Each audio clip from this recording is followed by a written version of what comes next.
¿Qué tal? Estamos ahora con Josefina Miro Quesada. Ella, además de periodista, docente, formada en la Facultad de Derecho de la Católica, actualmente haciendo los estudios postítulo de maestría en Inglaterra, ha sido una de las promotoras y de las impulsoras originales de la demanda que la Defensoría del Pueblo ha presentado para el caso de Ana Estrada. Vamos a hablar con ella sobre muerte digna, sobre eutanasia, sobre lo que significa este proceso. Josefina, ¿cómo estás? Hola César, muchísimas gracias por la invitación. Es un placer conversar contigo a pesar de la distancia física. Josefina, ¿qué significa este proceso desde su origen, desde el momento en que lo concibieron como una demanda con este contenido fuertemente reivindicativo? ¿Qué nos puedes contar sobre el origen de la demanda?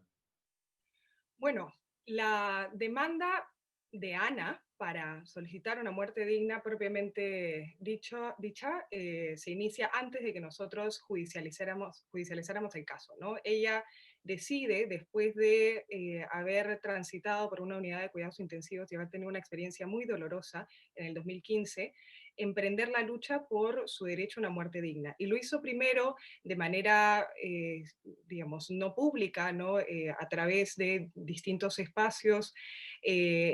Abre un blog en el 2019. Ahí es donde decide, bueno, voy a compartir mi voz, compartir mis experiencias, compartir mi testimonio de primera fuente sobre lo que fue mi estadía en la unidad de cuidados intensivos y además sobre lo que es, digamos, vivir con esta enfermedad y saber que estoy enfrentando un futuro y un desenlace incierto, doloroso, que me gustaría evitar, ¿no? Entonces ella abre el blog en el 2019 y empieza a viralizarse, por así decirlo, ¿no? Empieza a tener cierta visibilidad en ciertos medios de comunicación y es así como en octubre más o menos del 2019, a raíz de un reportaje muy conmovedor de Cuarto Poder, que lo realiza René Gastelumendi, ahí es donde empieza, digamos que a tener mayor eco y mayor visibilidad. Y es ahí en donde el defensor del pueblo decide tomar la decisión de, vale la redundancia, de patrocinar el caso, ¿no? En ese momento, yo no sé si es que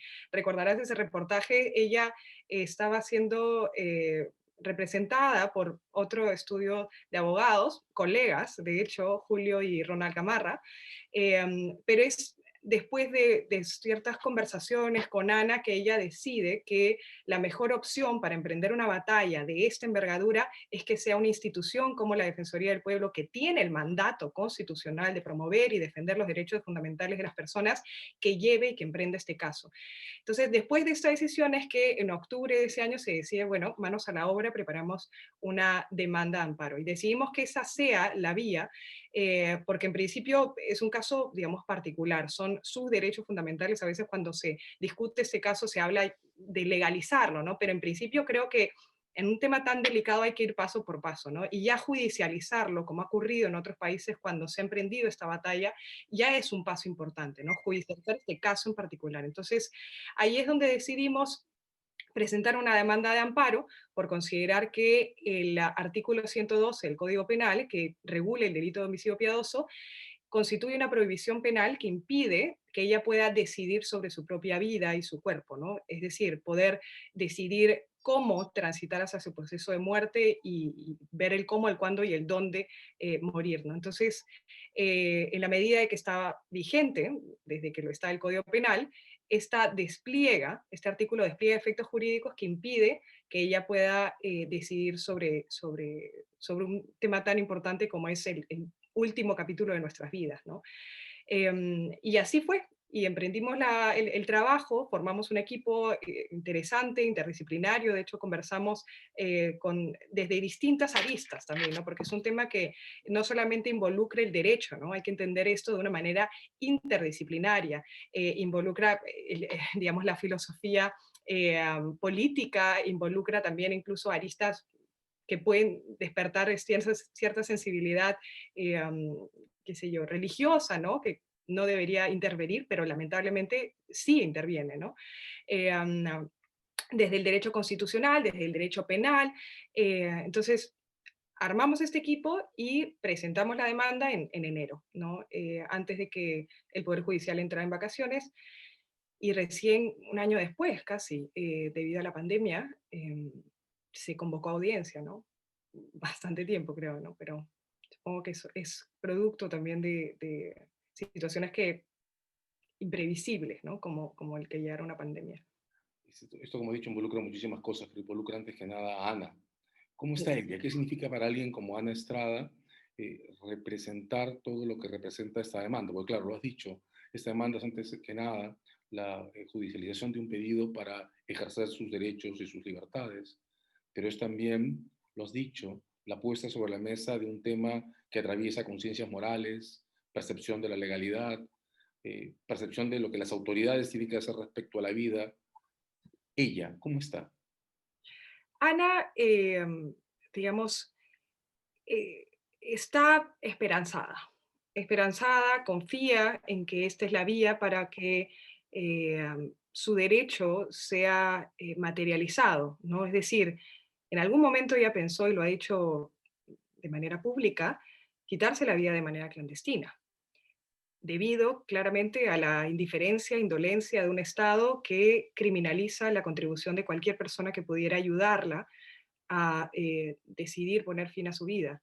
Pero ella no quería hacerlo en la ilegalidad, porque nunca se ha distinguido por actuar en la ilegalidad y ella lo que quería era que el Estado peruano reconozca, y lo que quiere, que reconozca que el derecho para poner fin a su vida y para poder transitar a la muerte, que es un desenlace que todos vamos a enfrentar, está en sus manos y no en las manos de un tercero ni del Estado.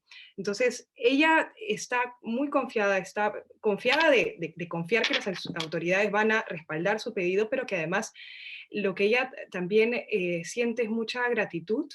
Creo que no hay mejor, digamos, gratificación que el saber de que ella ha logrado poner sobre el tapete y sobre la opinión pública un tema tan sensible y tan tabú, y que ha logrado movilizar a muchas personas respaldándola, generando toda una ola de empatía, ¿no? Que no solamente piensa en Ana, sino que piensa también en que hoy día es Ana, pero mañana puedo ser yo, puede ser un familiar, ¿no? Entonces, su voz ha logrado despertar esas fibras tan sensibles de humanidad que ha generado que muchas personas, en vez de, digamos, de tener una reacción adversa que quizás hará unos 20 años, quizás pudo haber sido así, pero que hoy eh, ella lo que me dijo es, son más las reacciones positivas que las negativas que recibo, ¿no?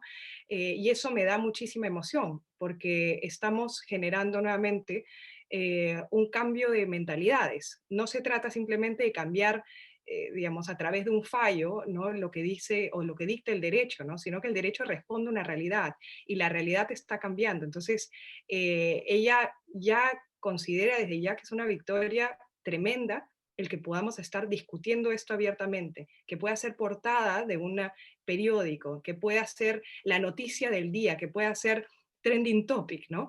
Que estemos hablando de esto ya es una victoria, pero claramente en una batalla que es cuesta arriba y que todavía hace falta seguir peleándola, el desenlace y el triunfo será cuando efectivamente ella tenga la garantía y la seguridad de que la decisión sobre su proceso de muerte está en sus manos y no de otros.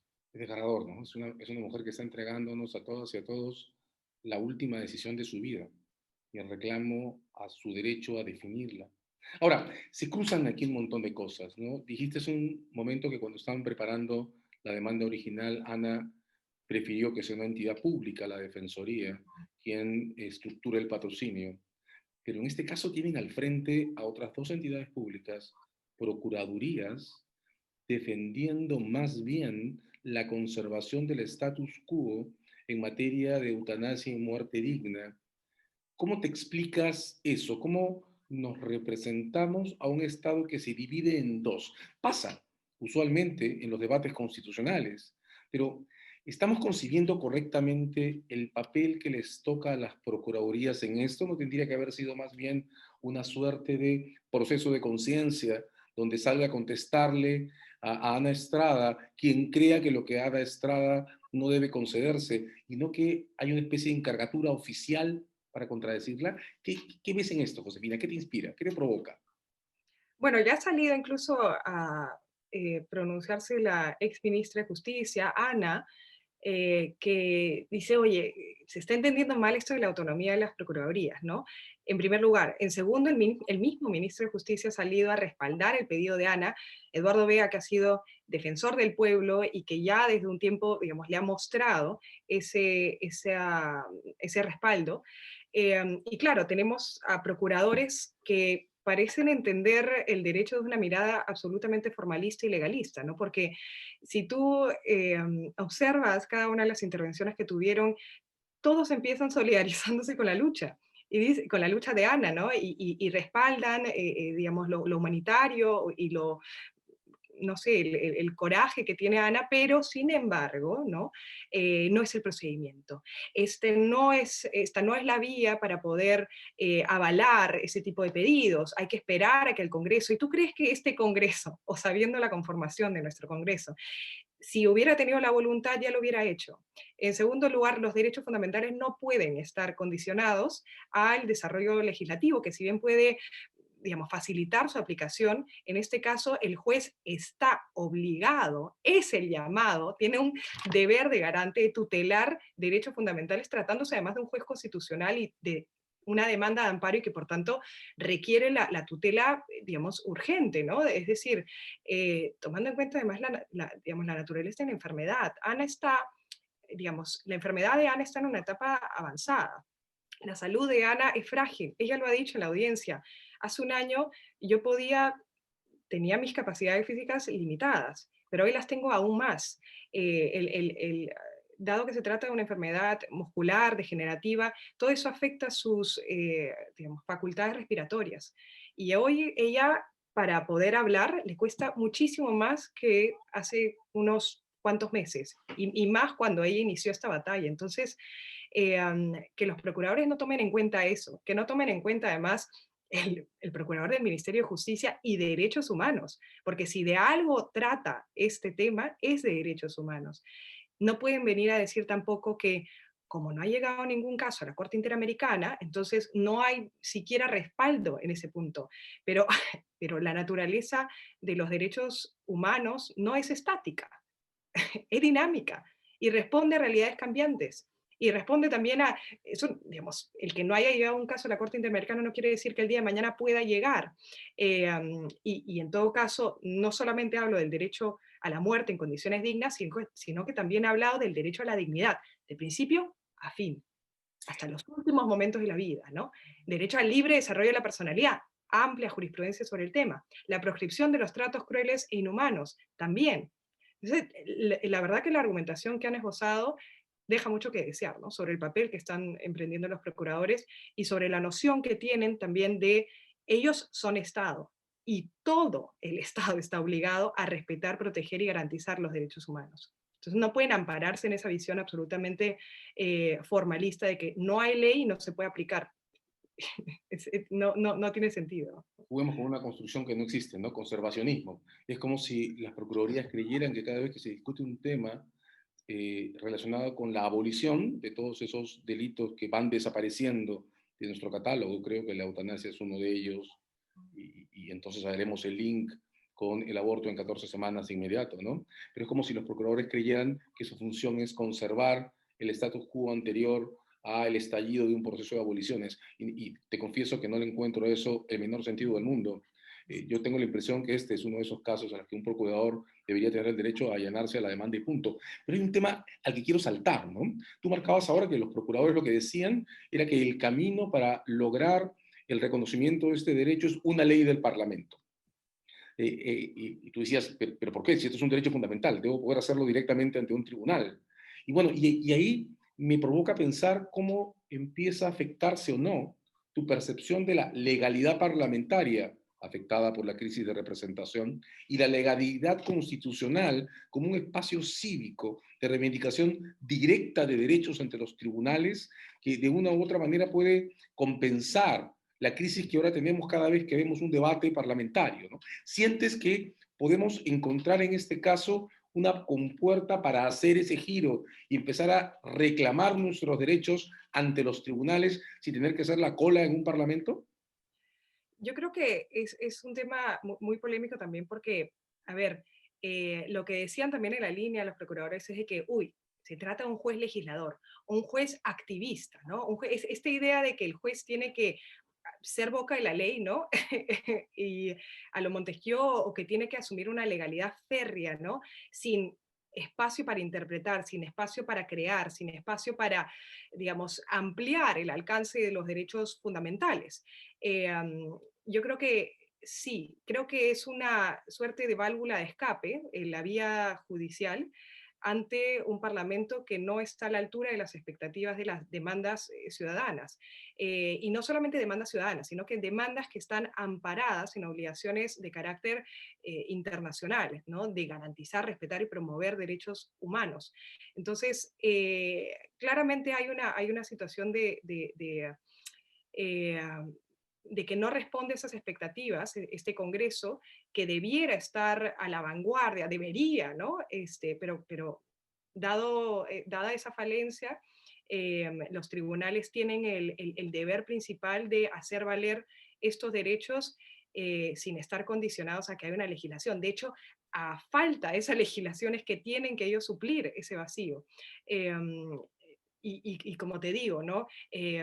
Por algo está el control difuso, por algo está la acción de inconstitucionalidad, si es que corresponde, digamos, en términos abstractos, ¿no? Pero es el deber de los jueces, digamos, proteger, tutelar estos derechos fundamentales, más aún si es que tenemos un Congreso de esa naturaleza.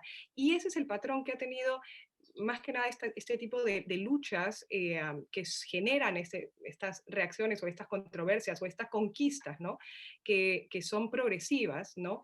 Que hoy es el derecho de una muerte digna, que mañana será la despenalización del aborto, como bien lo dices, pero precisamente se inician en los tribunales, o cuanto menos en el caso de la muerte digna, así ha sido el patrón.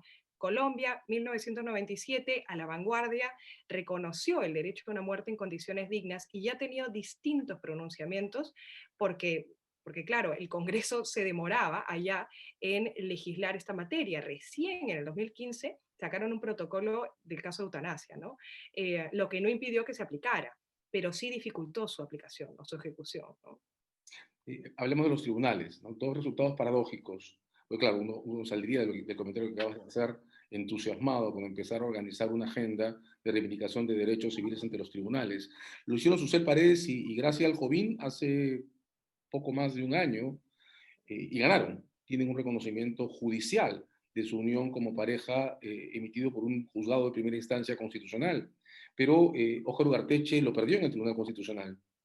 Nos lleva entonces esta línea de reivindicación de derechos también a volver a mirar nuestra justicia, a volver a mirar el modo en que comprenden o dejan de comprender el sentido del reconocimiento de derechos civiles. Nos pasó con el Tribunal Constitucional hace poco en materia del derecho a la protesta, ¿no? Un voto parcial, dos firmas claramente orientadas hacia su defensa como derecho, un tercer voto, el de Eloy Espinosa, cercano, convergente, y otros votos declarando, uno, el de Sardón, expresamente que no encontraba base para reconocer la protesta como un derecho.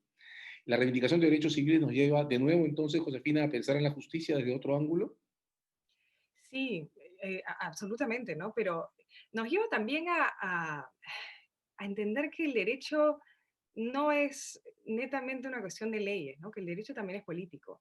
Y es, particularmente lo es en ese tipo de demandas, ¿no? Que no solamente involucran, digamos, el ejercicio, digamos, desde el prisma de algunas personas, no solamente es una cuestión de reconocer libertades, sino de ya hablar del rol del Estado, ¿no? ¿Cuál es el rol del Estado en intervenir en determinadas libertades, en reconocer determinadas libertades, en cuál va a ser el efecto, ¿no?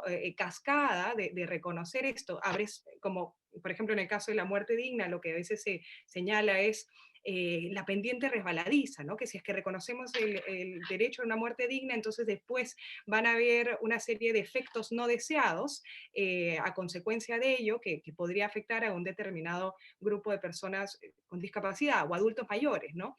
Eh, hay que enfrentar esos escenarios y ver cómo atajarlos. Toda, digamos, decisión judicial podría tener efectos no deseados, pero la idea es preverlos y ver cómo hacer para evitarlos. En el caso de el reconocimiento del matrimonio igualitario, también se habla de que, uy, esto va a llevar a, a otra consecuencia como el que puedan adoptar. Ok, ¿y qué? ¿No? ¿Tenemos alguna base que nos diga de que digamos, hay algún efecto perjudicial digamos, niños como para impedir eso? Algunos de los votos, dicho sea de paso, en el caso del Tribunal Constitucional, del fallo del caso Ugarte, la verdad que son tan, digamos, dejan tanto que desear en el sentido de que se basan sobre la base no de derecho, no digamos, del alcance y contenido de los derechos humanos, y menos de jurisprudencia que además no es vinculante, no, en prejuicios, digamos, argumentos sumamente moralistas, como de tipo, bueno, que el matrimonio está hecho simplemente para la procreación. Perdóname, pero ¿de dónde me está sacando eso? Y eso quiere decir entonces que las personas que son infértiles no pueden casarse, ¿no? Entonces, digamos, nuevamente, ¿no? Yo creo que esto debe llevarnos también a considerar que el derecho es un, digamos, un fenómeno viviente, pero también político, ¿no? Y que lamentablemente, digamos, que hay que tomar en consideración quienes conforman también nuestros tribunales, ¿no? No se trata simplemente de el problema de la ley, sino su aplicación. Y ahí es donde nosotros también hay que, digamos, poner el ojo, ¿no? Lamentablemente, tenemos fuentes de derechos para todos los gustos, ¿no? O sea, nosotros los abogados sabemos que los argumentos están ahí, es una cuestión de recoger, ¿no?, los que más se adecúan a mi postura. No debería ser así, y de hecho no lo es, pero vemos con algunas sentencias que se utilizan a diestra y siniestra, digamos, los argumentos que más me convengan a mí, no necesariamente siendo fuentes de derechos, sino que sobre la base de prejuicios, digamos, o de ¿cómo se digo? Sí, sesgos, ¿no? De muchos sesgos. Lo mismo con respecto a la despenalización del aborto. Algunos tribunales lo reconocerán como efectivamente como un reconocimiento de los derechos sexuales y reproductivos de las mujeres, otros lo verán como supuestos de homicidio, ¿no? De asesinato incluso, ¿no?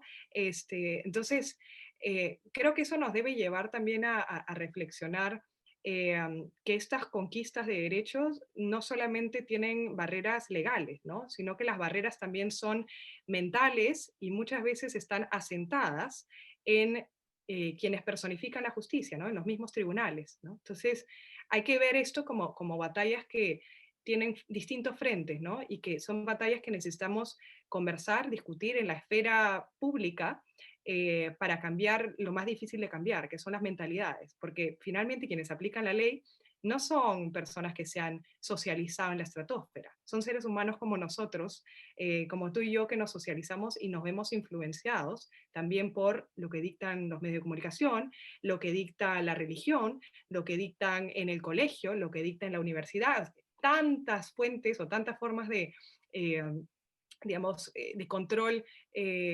informal, ¿no? Que nos socializa y que van asentando estas ideas. Y al final, estas ideas se traducen o se institucionalizan a través de estas decisiones judiciales, ¿no? En una mecánica libre que supone que conservadores y liberales, progresistas y retrógradas, todos tengan derecho de opinión, pero también respeto a un procedimiento que debe producir un resultado sostenible y acumulativamente favorable a fines que están en la Constitución, ¿no? Ahora, Josefina, viene la ola verde. Argentina aprobó ya la derogación o la abolición Legalización. claro, del aborto en 14 semanas. Está legalizado. En Chile ha comenzado una corrida muy fuerte que ahora está atravesada, además, que es algo que también nos va a pasar a nosotros con el inicio del debate constitucional, el nuevo debate constitucional chileno.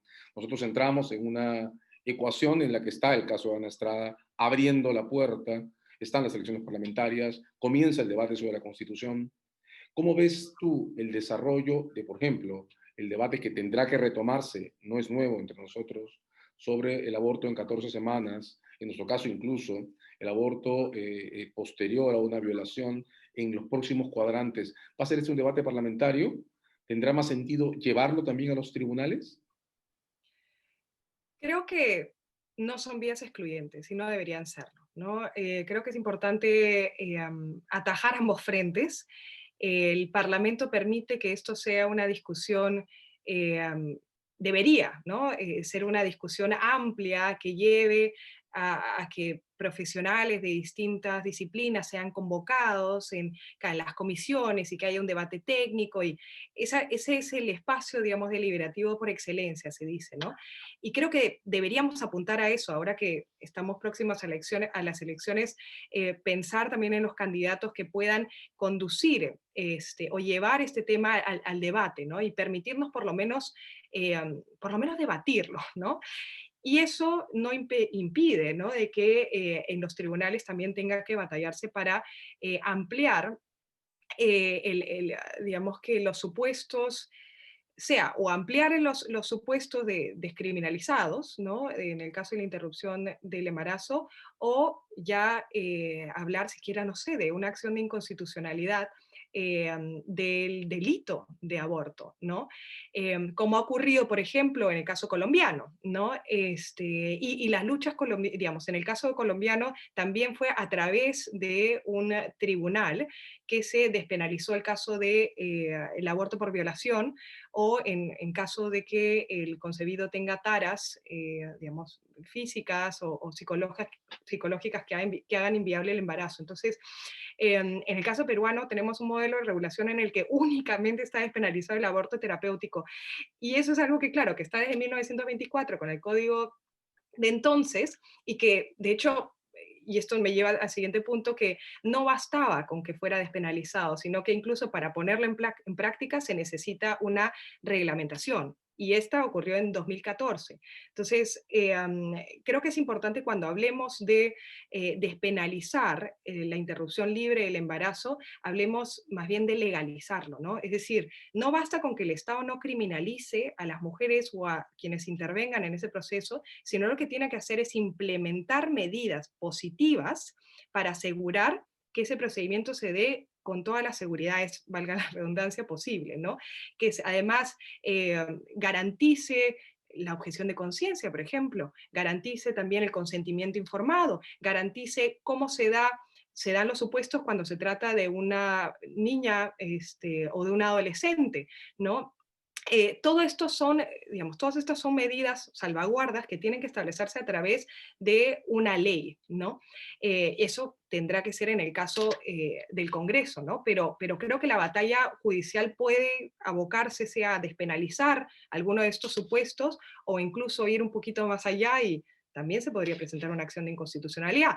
Habría que ver la conformación también del siguiente Tribunal Constitucional para también saber, poder prever también qué tan viable o no. Se necesita, digamos que, una estrategia, ¿no? Ahora, seguro habrán quienes digan, no, bueno, ahora están con la muerte digna, el siguiente paso es despenalizar el aborto y esta es una agenda progresista, ¿no? Que es que sí lo es, ¿no?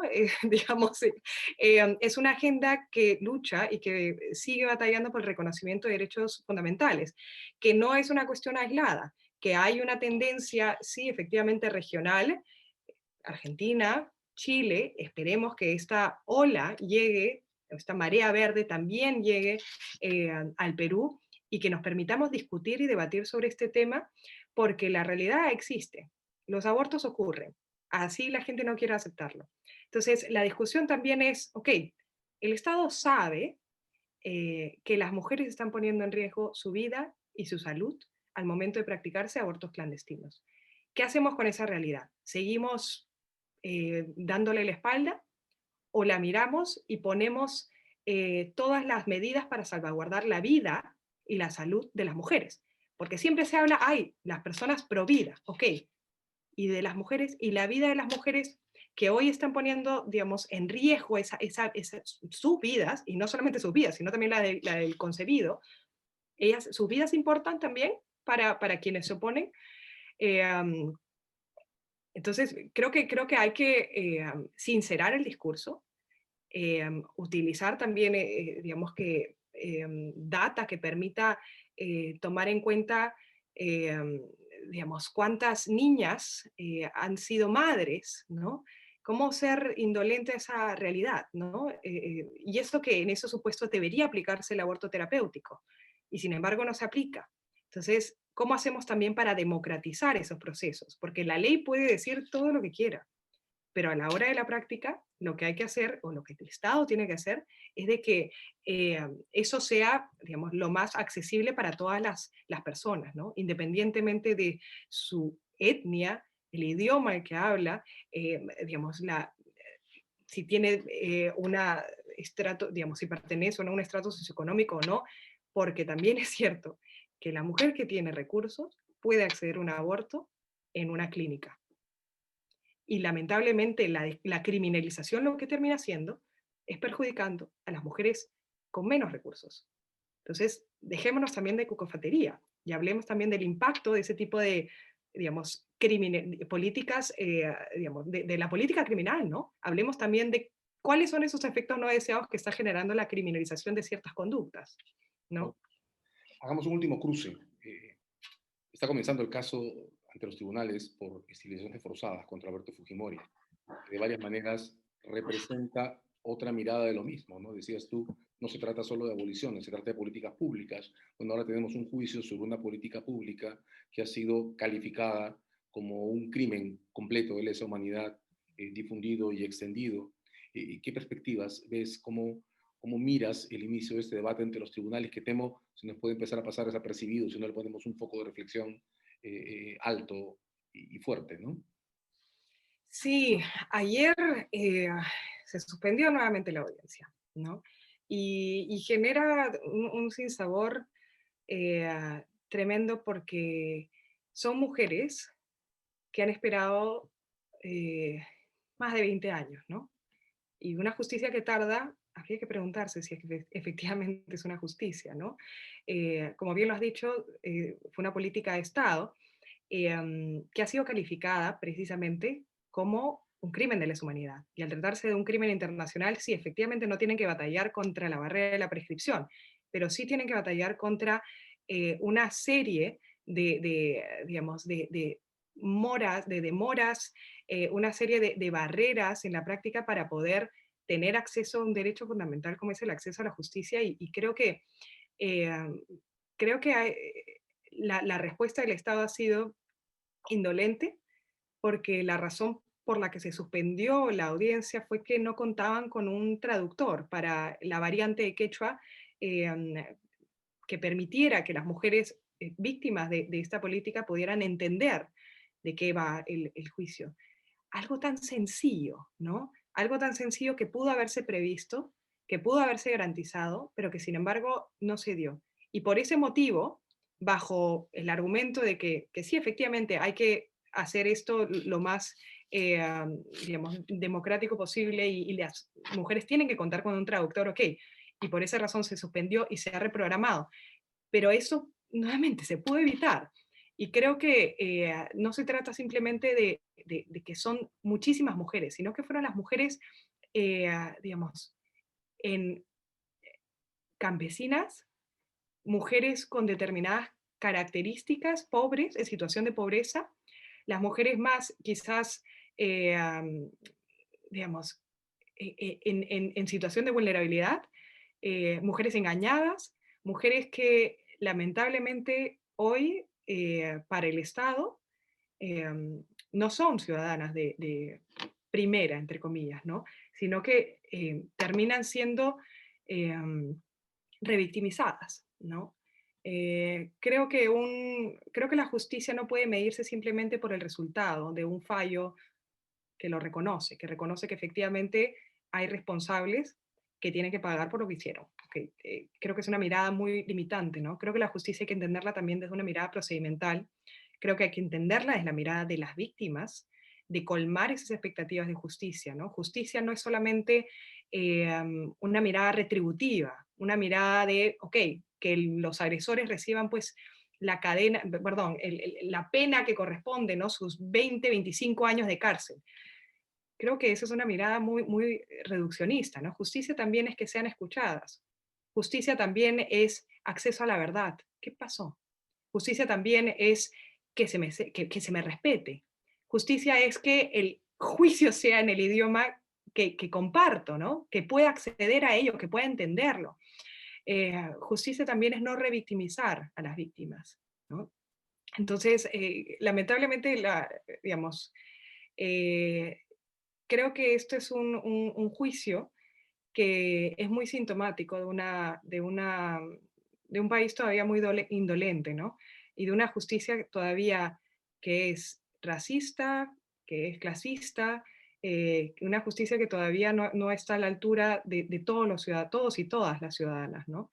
Em, Seguimos esperando, ¿no? Y esperemos que efectivamente sea, podamos acceder a la verdad, podamos conocer qué pasó, pero también que sean individualizadas las responsabilidades, pero que sea reparado el daño, ¿no?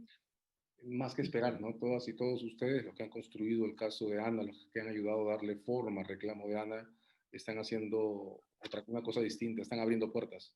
Y lo que se trata es de aprender a transitarlas colectivamente. Josefina, muchas gracias. Ha sido, no sé cuál es la palabra que voy a usar, desafiante y alentador al mismo tiempo conversar contigo sobre estas cosas. Te agradezco muchísimo la invitación, César, cuando quieras. Nos volveremos a encontrar.